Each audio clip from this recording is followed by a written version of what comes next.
There exists a hidden world of microorganisms beyond what we can see with our unaided eyes. Over 100 years ago, this world was discovered through the progress of science. It was a huge leap forward for mankind. Scientific medicine came to understand how germs cause disease.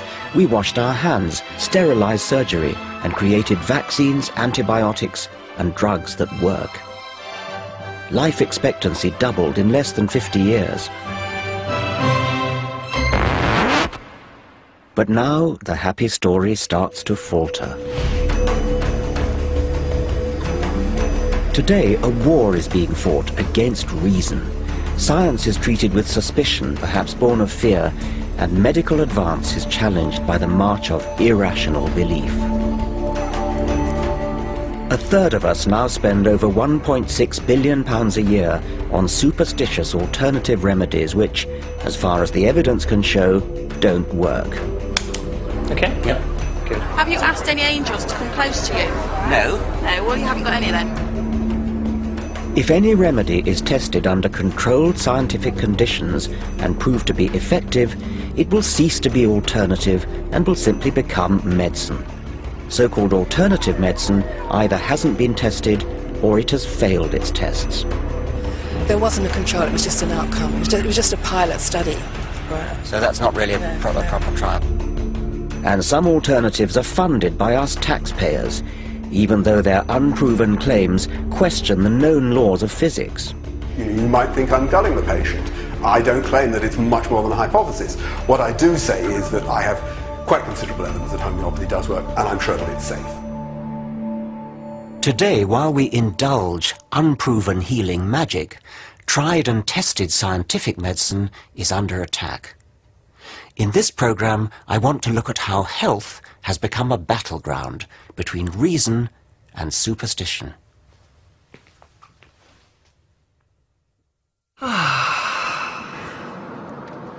You come here to move through time and through space. Allow the eyes to gently close. Smile your very best smile.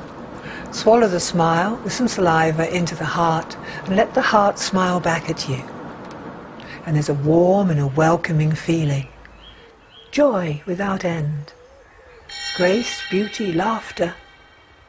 The deep knowing of the wise being that you are. And the golden glow that comes from the heart comes from a golden flower.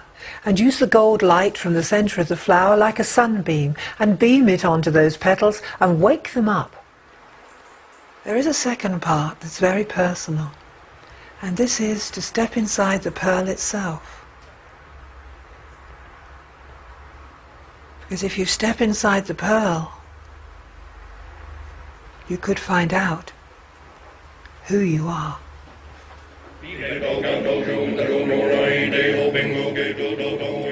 Elisis Livingston is a professional faith healer. She runs the Shambhala retreat in Glastonbury.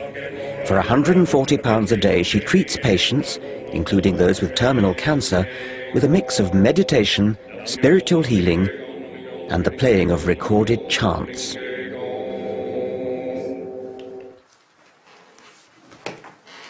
She believes she can alter the structure of DNA. Quite an experience. Thank you very much. Yes.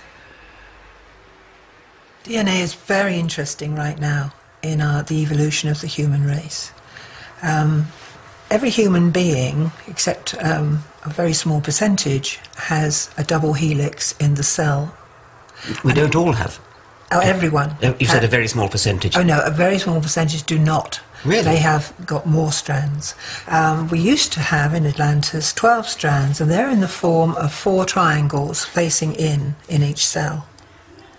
And we forgot who we were in the experiment after Atlantis, and everything changed. Reincarnation was introduced. The soul I know what you're thinking. This woman is way out. I expected a serious program about the attack on science, and here's Richard Dawkins just picking on an easy target. But these ideas are not so weird in the irrational world of alternative health. In fact, they're commonplace. Is Elise's theory of DNA from Atlantis any more irrational than the Ayurvedic notion of chakras, 7 spinning energy wheels inside us? They're certainly great money spinners. How do we know all this? Where does all this come from? It comes from the Akashic record, the record of all vibration on this planet. We also have knowing. When we were doing the heart meditation, you go into the deep knowing. And the deep knowing, it really can't be argued. What you know, I know that you realise this, of course, you know. Well, I know that DNA is a double helix, but that's only been known since 1953. So How is her evidence, the knowing of this Akashic record, any worse than the evidence for homeopathic claims that the more you dilute an active ingredient, the more effective it becomes? Both depend on faith. For all things and all activations of spirit. Apparently, I'm only a few DNA strands short of the full Atlantean quota. Elisis kindly agrees to top me up. So, let's put the last triangle in.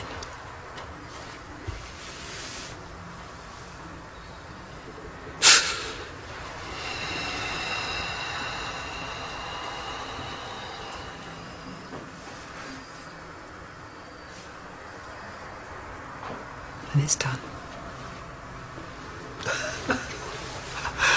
Let me know in 6 months how you're feeling. I'll wait and see if I get any Yes, any buzzing. any effects. Yes.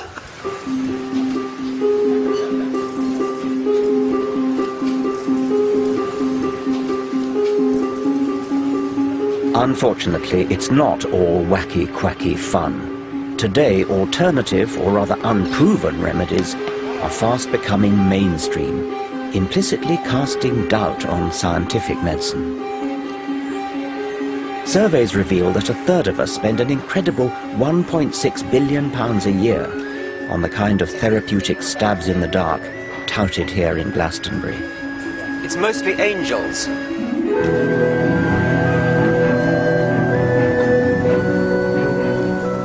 I want to find out why such superstitious nonsense is mounting a growing challenge to scientific medicine.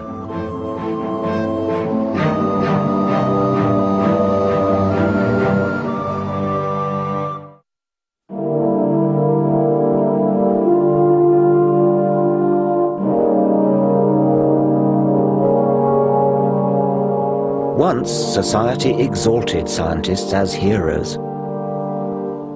Their insights fueled tangible progress, from clean water to networked computing, self-evident benefits that we now take for granted. Yet, as science has moved on, it's become more complex and difficult to grasp.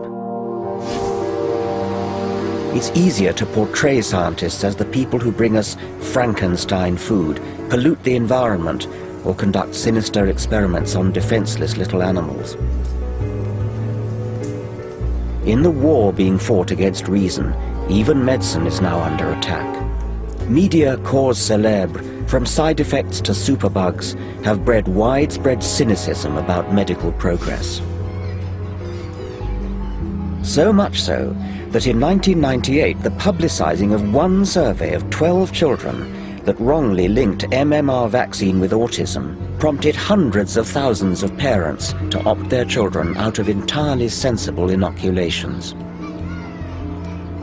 A hyped-up insinuation that the government and the medical establishment were conspiring to sacrifice our next generation to autism has left up to a fifth of our children entirely unprotected against rubella, mumps, and measles, a disease with complications such as brain injury and deafness.